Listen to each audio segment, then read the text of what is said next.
More than 2 million Americans are in jails or prisons in the United States.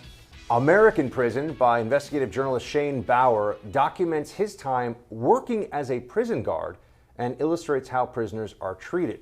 Bauer is an award-winning journalist. He went undercover in 2016 to investigate America's right-wing paramilitary movement and was held hostage in Iran from 2009 to 2011. He joins us now. Shane, thank you so much for making the time. And thank you. Thank you for speaking to us about your book. So let's just start with what happened here. You went undercover into a private prison. Right. What did you see? What did you learn?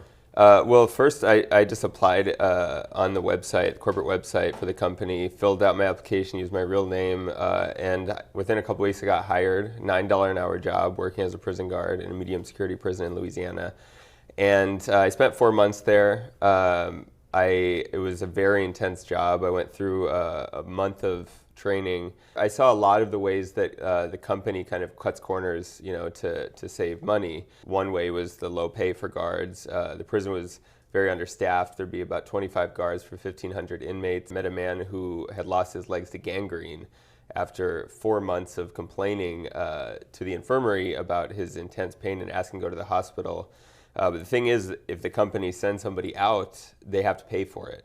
So they were very reluctant to kind of provide the kind of basic levels of care. And the prison was more violent than other prisons in Louisiana as well, probably because of the low staffing rates. Do we have some sense of how many, what percentage of the overall inmate population is in private prisons, privately run prisons, versus state or federal correctional facilities? It's about 8%, and with immigrant detention, about 2/3 of the population of detainees are in detention centers run by private prison companies. So with immigrant detention, it's a much higher percentage, but 8% nationally are in these private facilities. You mentioned costs and how that can affect the way inmates are treated in the private prisons, focusing on that for a moment. What is the structure in terms of the people that run the prisons? They get an amount of money per inmate from the state? How does it work? Yeah, they get a per diem rate per inmate. In the prison I was in, it was $34. In California, it can be as much as $80. The contract of the company has a clause that guarantees it 96% occupancy. So the state has to give them inmates, or if it doesn't, it has to pay, as though there were 96% of the inmates there. And what was your impression of the guards that you were dealing with, that you were a colleague with, obviously, their professionalism, the way that they felt, the way that they treated the inmates? I mean, most of the guards were just kind of poor people from the town. They were desperate for work. There were a bunch of kids out of high school. There were a lot of single moms that, just need a job to get health insurance for their kids.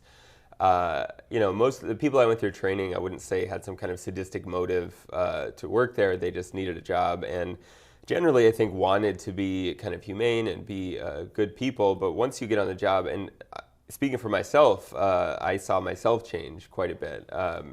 There's so much pressure on you. You're in a unit with 350 prisoners with one other officer on the floor, and it's impossible to do all of your duties. And the prisoners are all frustrated because their classes are getting cut all the time. They're not getting out for recreation because there's not enough staff to run the prison. So you're in this kind of cauldron of just frustration and anger. And I noticed myself becoming much more authoritarian in that environment. Did you witness violence? Was that a constant threat in this particular prison? Yeah, I saw inmates stab each other. One of the interesting things that I found was, while I was there, I noted every time there was a stabbing. And after I left, I did a public records request with the Department of Corrections and asked them how many stabbings there had been.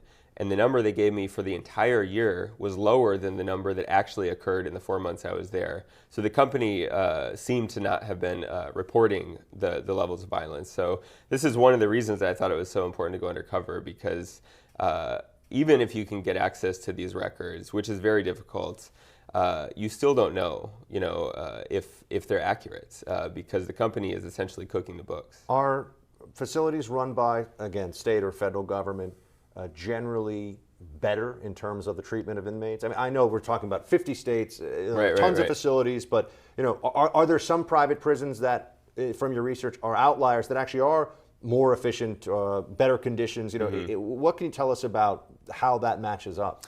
Well, first of all, I wouldn't say that state prisons are, have excellent conditions by any means. But if you compare generally a prison of the same security level, same size, the private prisons tend to have more violence. They tend to have more lawsuits over health care, and oftentimes more escapes. The prison I was at had an escape. They took the guards out of the towers to save money. And there's also been Department of Justice studies that show that overall private prisons have more violence and less basic services. How did you document your time there, by the way? Every day, would you just write in a journal, or were you writing on the scene, or how did you keep records? I would take notes. I also had hidden camera and recording equipment inside, so I was able to record everything. So when I sat down to write, I could actually use the kind of exact words that people use. So a lot of the dialogue in the book is it's verbatim. 95% of the dialogue is verbatim.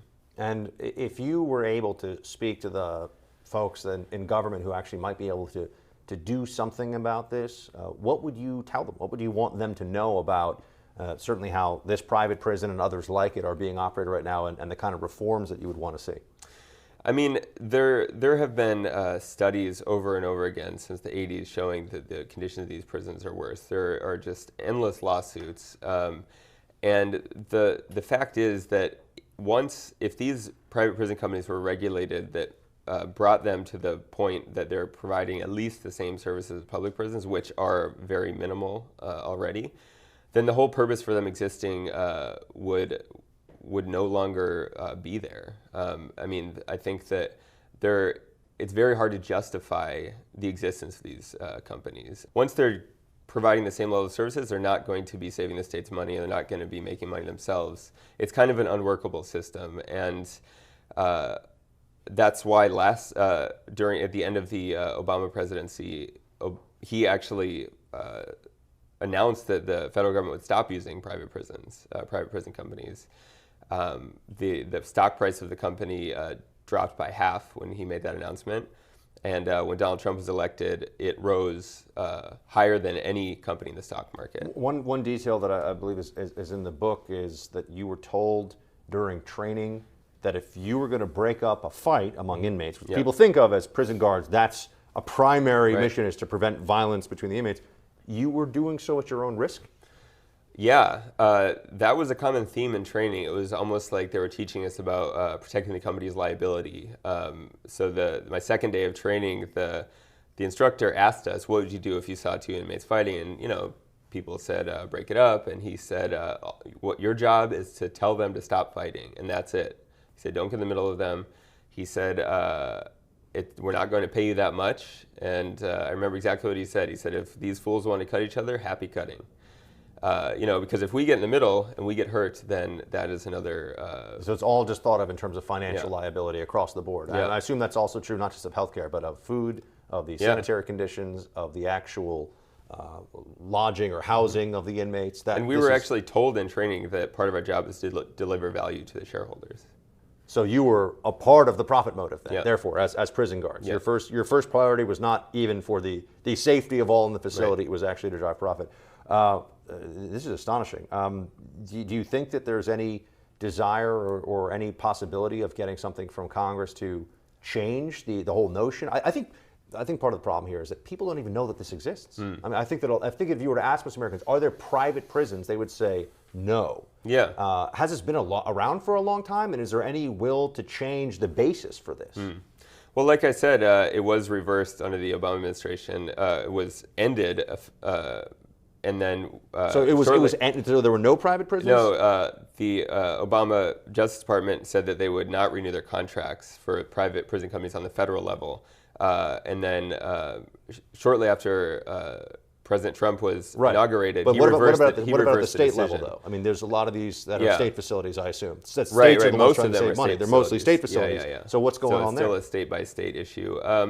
There are some states that don't have them, but they generally are still pretty strong in the places they do exist. Where do you have the most of them, by the way? Is it Louisiana? The South generally. I'm not sure which state has the most exactly. How big a business is this? This company is... altogether, or this company? Yeah, altogether it's about $4 billion business. And this company specifically? 1.8. Wow, Yeah, that's a big piece and of this system, it came from the South. The guy who founded this company, Terrell Don Hutto, started his career in Texas running a prison plantation. It was the size of Manhattan, where inmates were forced to pick cotton. He lived on the plantation. He had a houseboy that would serve him and his family. It was a life that was very reminiscent of slavery, and that was the norm of prisons in the South up until about the 1970s, that prisoners would be forced to labor on plantations. Well, this is really important work, and I know you took some personal risk and obviously discomfort to do it. I think a lot more people should know about this, and we're going to try to do our part to make more people know about this. The book is American Prison. Shane Bauer is the author. Shane, thank you very much for coming in. Thank Appreciate you talking about it. We'll have more Rising coming up. Stay with us.